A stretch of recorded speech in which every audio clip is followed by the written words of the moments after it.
کیونکہ ان کے پاس سسٹم بنے ہوئے ہیں. وہ طاقتور وہاں کوئی وہ حرکت نہیں کر کے بچ سکتا جو غریب ملکوں میں کرتا ہے. تو یہ ایک جہاد ہے, اپنے ذہن میں ڈالیں, یہ جہاد ہم لڑ رہے ہیں.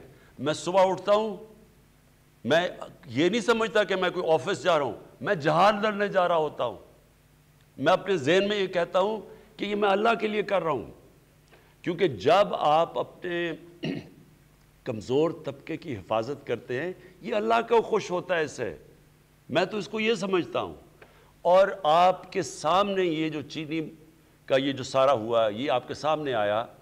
آپ کو پتہ ہے انہوں نے جو سرکولیشن میں ابھی ہم نے پکڑا ہے, صرف پنجاب کے سٹہ بازوں نے صرف چند ہفتوں کے اندر یہ جو سٹہ بازی کی ہے, چینی پڑی ہوئی ہے اور وہ مہنگی ہوتی جا رہی ہے. آپ کو پتہ ہے ان کے کتنا پیسہ سرکولیٹ کیا ہے؟ 600 ارب روپیہ. 600 ارب روپیہ صرف چینی میں ان کے بینک اکاؤنٹس میں سے پیسہ گیا جو ابھی ہم نے پکڑا ہے. 600 ارب روپیہ. آپ سوچ لیں کہ کس طرح کا پیسہ بن رہا ہے اور کس کا خون چوس کے بن رہا ہے, عوام کی. تو صرف میں آپ کو کہنا چاہتا ہوں صبر کریں, ہونا ہے, رکنا نہیں ہے. یہ جہاد ہے اور اس میں میں ساری قوم کو چاہتا ہوں کہ ساتھ میرے کھڑے ہوں, کیونکہ میں تو آپ کے لیے لڑ رہا ہوں. نہیں تو یہ میرے ساتھ سامنے سارے مل کے ٹولہ جو کھڑا ہوا ہے, جو ہوتا ہے وہ ساتھ کھڑا ہو کے تو جناب کسی طرح گورنمنٹ چلی جائے اور پھر شور مچا ہوا ہے. کوئی یہ بات نہیں کر رہا کہ گورنمنٹ نے آج تک اچھائیاں کیا کی. میں ابھی اس کے بعد میں یہ ضرور کہنا چاہتا ہوں کہ تھوڑی دیر میں آپ کو بتاؤں گا کہ ہمیں کون سا پاکستان ملا اور آج وہ پاکستان کدھر کھڑا ہے.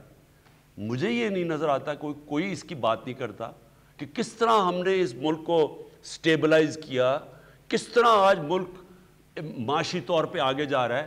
کبھی سنا ہے پاکستان کا روپیہ اوپر جانا شروع ہو جائے؟ نیچے تو گرتا ہم نے دیکھا ہے. 12 روپے کا ہوتا تھا ڈالر, آج جو ادھر آیا تو گرتا ہی گیا نا. یہ پہلی دفعہ ہے کہ پاکستان کا روپیہ مضبوط ہونا شروع ہو گیا. کچھ تو ٹھیک کر رہے ہیں نا ہم. کرونا کے دور میں ساری دنیا کا حال دیکھیں اور پاکستان کے سارے جتنے بھی اکانومی کے انڈیکس ہیں وہ پازیٹیو جا رہے ہیں. میں اس لیے چاہ رہا ہوں کہ ذرا حماد آپ کو میں نے دعوت دی ہے, صرف یہ بتا دیں کہ پاکستان تھا کیا 2018 میں اور آج ہم کدھر کھڑے ہیں معاشی طور پہ. جب 2018 میں ہم نے حکومت سنبھالی تو ملک کے معاشی انڈیکیٹرز اس صورتحال میں تھے کہ ہم میڈیا میں جا کے لوگوں کو بتا نہیں سکتے تھے, کیونکہ اگر ہم لوگوں کو کھل کے بتا دیتے تو کرنسی مارکیٹس میں, اسٹاک مارکیٹس میں ایک افراتفری کا عالم ہو جانا تھا. صورتحال یہ تھی کہ ملک آپ کا ڈیفالٹ کے قریب کھڑا تھا, فارن ایکسچینج ریزروز ہمارے تقریباً ختم ہو گئے تھے, اور جو 7-8 ارب ڈالر نظر بھی آ رہے تھے اسٹیٹ بینک میں وہ بھی چھوٹے مدت کے قرضوں کے اوپر مبنی تھے جو 2-3 مہینوں میں واپس کرنے ہوتے ہیں اور رول اوور کرنا ہوتا ہے. اس صورتحال میں ہمیں سخت فیصلے کرنے پڑے. کرنسی کو ہمیں ڈی ویلیو کرنا پڑا, کیونکہ اگر ہم نہ کرتے تو ہمارے پاس $500 ملین نہیں تھے ماہانہ کہ ہم اس میں ڈالتے اور ہم نے ڈیفالٹ کر جانا تھا. پھر ہمیں کچھ انٹرسٹ ریٹ بھی بڑھانا پڑا, لیکن اس کا پھر ہمیں ان سخت فیصلوں کا 1 سال بعد نتیجہ نظر آنا شروع ہو گیا. ہمارا کرنٹ اکاؤنٹ کا خسارہ جو تاریخ کا سب سے بڑا تھا جو ہمیں ملا تھا وہ سرپلس میں چلا گیا. 17 سال کے بعد وہ سرپلس کے اندر گیا.